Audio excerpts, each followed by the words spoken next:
దినమే నీ శుభదినం, ఆనందించి నే స్తుతించెదను. Praise the lord. దేవత దేవునికి మహిమ కలుగును గాక. ప్రియమైన దేవుని బిడ్డలారా, ఎలా ఉన్నారు? మరొక దినమున, మరొక శుభ సమయమున మీ అందరూ కూడా వాక్యం వినుటకు ప్రేమపూర్వకమైన ఆహ్వానము తెలియపరుస్తూ, దేవుడి యొక్క దినమును కూడా మిమ్మల్ని ప్రేమించి దీవించి మరొక వాక్కుతో ఆయన నింపాలని కోరుకుంటున్నాడు. సిలువ పైన యేసయ్య ప్రేమతో, ఆయన ఓర్పుతో పలికిన మాటలలో మరొక వాక్కును మనము పరిశీలనగా చూద్దాం. దేవుని నామానికి మహిమ కలుగును గాక. మరి ఇప్పటి వరకు 3 మాటలు మనం ధ్యానించుండగా 4వ అతి ప్రాముఖ్యమైన మాటను మనము ధ్యానించుకుందాం. దేవునికి మహిమ కలుగులాగున ఈ వాక్కులన్నీ కూడా ఆయన శిష్యులైన అపోస్తులు దీన్ని వారు రాయడం జరిగింది. వారు దేన్ని చూచారు, దేన్ని వారు విన్నారు, అనుభవపూర్వకంగా వారు తెలుసుకున్నారు. వాటిని వారు పరిశుద్ధాత్మ నడిపింపు ద్వారా రాయడం జరిగింది. మరి యేసుక్రీస్తు శిలువ పైన ఆయన విలువైన మాటలు మాట్లాడి ఉండగా ఎన్నో విలువైన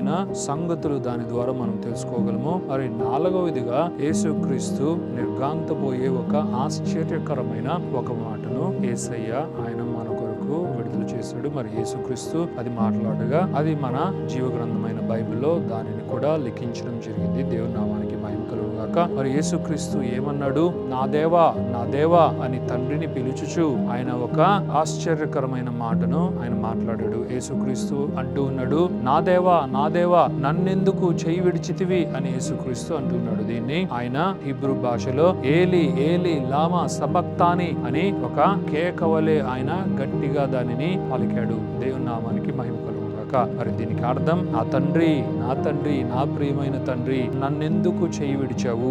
వై హ్యాత్ యు ఫోర్సేకెన్ మీ అని దాని యొక్క అర్థం. మరి యేసుక్రీస్తు తండ్రి చేత విడవబడిన ఈ యొక్క పరిస్థితి నిజముగానే ఆశ్చర్యకరమైనది. మరి దీన్ని గనక మనము గమనించగలిగితే, మన పితరుడుగా గావింపబడు దావీదు మహారాజు ఆయన కాలంలో పరిశుద్ధాత్మ చేత నింపబడి దీన్ని ప్రవచనాత్మకంగా వ్రాసాడు అన్నది ఎంతమందికి తెలుసు? అవును, నిజమే. 22వ కీర్తన అంతా కూడా దావీదు ప్రవచించిన ప్రవచనం. మరి యేసుక్రీస్తు రక్షకుడుగా, విమోచకుడుగా మనకు తెలుసు. కానీ ఆ కాలంలోనే దావీదు తన ప్రభు యొక్క ప్రభు ఎవరో తెలుసు, అలాగే తన ప్రభువు కూడా ఎవరో దావీదుకు తెలుసు. అయితే దావీదుకు రక్షణ అనుభూతి లేదు, విమోచన అనుభవం అన్నది లేదు. అంతే. కానీ ఇవన్నీ కూడా ప్రవచనాత్మకముగా ఆయన ఆత్మపూర్ణుడై వీటన్నిటినీ చూచాడు, అలాగే ప్రవచించాడు అని కూడా ఈ కీర్తన ద్వారా మనం తెలుసుకోగలం. యేసయ్యను తండ్రి అయిన దేవుడు ఎందుకు విడిచిపెట్టాడు, ఎందుకు చేయి విడవడం జరిగింది అన్నది మనం తెలుసుకోగలిగితే,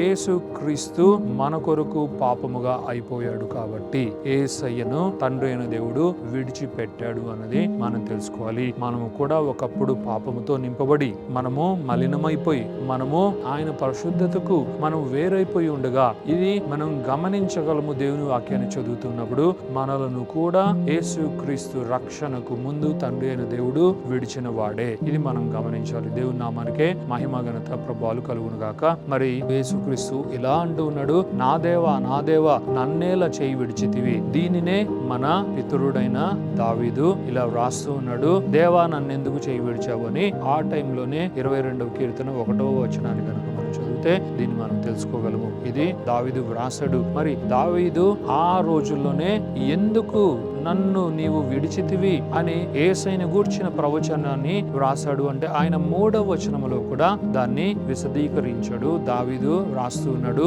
దై ఆర్ట్ హోలీ లార్డ్ అని ఆయన రాయడం జరిగింది. ఇది మనకు తెలుగులో ఉండదు, కానీ ఇంగ్లీష్ వర్షన్ లో కనుక మనం చూడగలిగితే, నీవు పరిశుద్ధుడు గనుక దేవా నీవు నన్ను చేయి విడిచితివి అని వాక్యం ఉంటుంది. అవును ప్రియులారా, మరి ఇదంతా మనం ఎందుకు గమనించాలి అంటే, 22వ కీర్తన నుండి మరలా మనము అపోస్తుడైన మత్తయి రాసిన ఈ యొక్క సువార్తలోనికి మనం ఎంటర్ కాగలిగితే 27వ అధ్యాయము 46వ వచనంలోనికి వచ్చి మనం గనుక దీన్ని ధ్యానించగలిగితే మనకు తెలిసేది ఏంటంటే, తండ్రి పరిశుద్ధుడై ఉన్నాడు, పాపం ఎరుగని వాడే తండ్రి. యేసయ్య కూడా పాపం ఎరుగని వాడే, పరిశుద్ధుడైన వాడే. ఆయన మన ప్రభువు, మన దేవుడు, మన రక్షకుడు, మన విమోచకుడు. పరిశుద్ధాత్మ దేవుడు కూడా పరిశుద్ధుడై ఉన్నాడు, పాపము ఎరుగని వాడై ఉన్నాడు. మరి యేసయ్యను తండ్రి అయిన దేవుడు ఎందుకు విడనాడాడు, ఎందుకు విడిచిపెట్టాడు అంటే ఆయన మన పాపాన్ని తన పైన వేసుకొని మన కొరకు యేసయ్య పాపముగా అయిపోయాడు కాబట్టి తండ్రి ఇప్పుడు యేసయ్యను విడవడం జరిగింది. మరి ఇందులో ఉన్న మరొక పరమార్థం ఏంటో తెలుసా ప్రియమైన దేవుని బిడ్డలారా? యేసుక్రీస్తుని ఇలా విడవకపోతే మనలను తండ్రి అయిన దేవుడు పట్టుకోలేడు. యేసుక్రీస్తును విడిచిపెట్టింది మనలను గట్టిగా పట్టుకొనుటకే.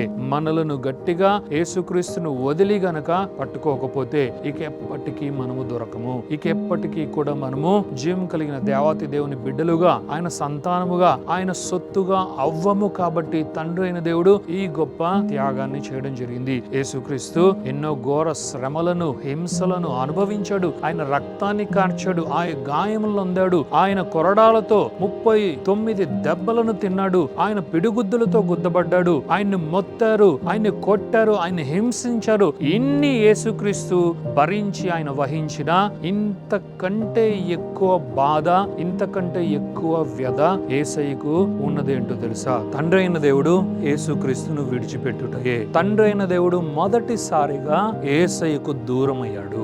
యేసయ్యను విడిచిపెట్టుటకు సైతం తండ్రి అయిన దేవుడు ఆలోచించలేదు. ఎందుకో తెలుసా? మనలను గూర్చి ఆయన ఆలోచిస్తున్నాడు. మన యందు ఆయన ఎంత ప్రీతి కలిగి ఉన్నాడో. యేసయ్య అంటే అమితమైన ప్రేమ, యేసయ్య అంటే అత్యున్నతమైన ప్రేమ తండ్రికి. కానీ మనమంటే కూడా ఎంతో ప్రేమ.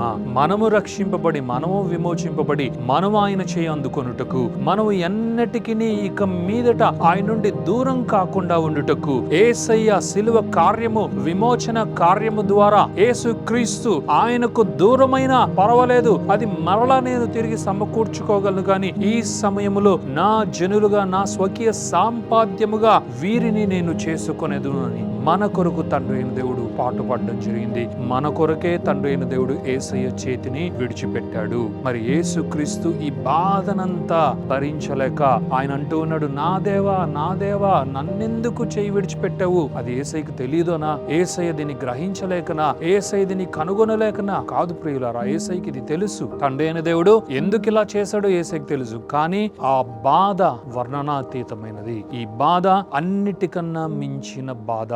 ఇది ఆయన పొందిన గాయములు, దెబ్బలు, హింసలన్నిటికీ మించిన బాధే ఈ బాధ. కాబట్టి అది తట్టుకోలేక యేసయ్య, నా దేవా, నా దేవా, నన్నెందుకు విడిచిపెట్టావు అని ఆయన ఆర్తధ్వనిని వినిపించాడు. మరొక్కసారి యేసయ్య యొక్క త్యాగానికి, తండ్రి అయిన దేవాతి దేవుని యొక్క అత్యున్నతమైన ప్రేమను బట్టి ఆయనకు మహిమ, ఘనత, ప్రభావాలు కలుగును గాక. ప్రార్థించుకుందాం. Thank you father, thank you Jesus, thank you holy spirit God. దేవ మీకు వందనాలు, యేసయ్య మీకు వందనాలు, పరిశుద్ధాత్మదేవ మీకు మహిమ, మహిమ, ఘనత, ప్రభావాలు చెల్లిస్తున్నాం. ఈ యొక్క శుభదినాన్ని బట్టి వందనాలు. వాక్యాన్ని వీక్షిస్తున్నాం. ఈ బిళ్ళందరినీ మీ చేతులకు చెప్పి బ్లెస్ చేస్తున్నాం దేవా. నిజముగా ఇదిగో తండ్రి, యేసయ్యనే మీరు నాయన విడిచిపెట్టుటకు సైతం వెనుకాడలేదు. ఎందుకంటే మమ్మలను నాయన మీ కౌగిలిలో మమ్మల్ని భద్రపరుచుకున్నట్టుకు యేసయ్యను నాయన విడనాడారు. మీ ప్రేమ అద్భుతం, గొప్పది, అత్యున్నతమైనది. మీ యొక్క ప్రేమను బట్టి, యేసయ్య త్యాగాన్ని బట్టి మీకే మహిమ, మహిమ, ఘనత,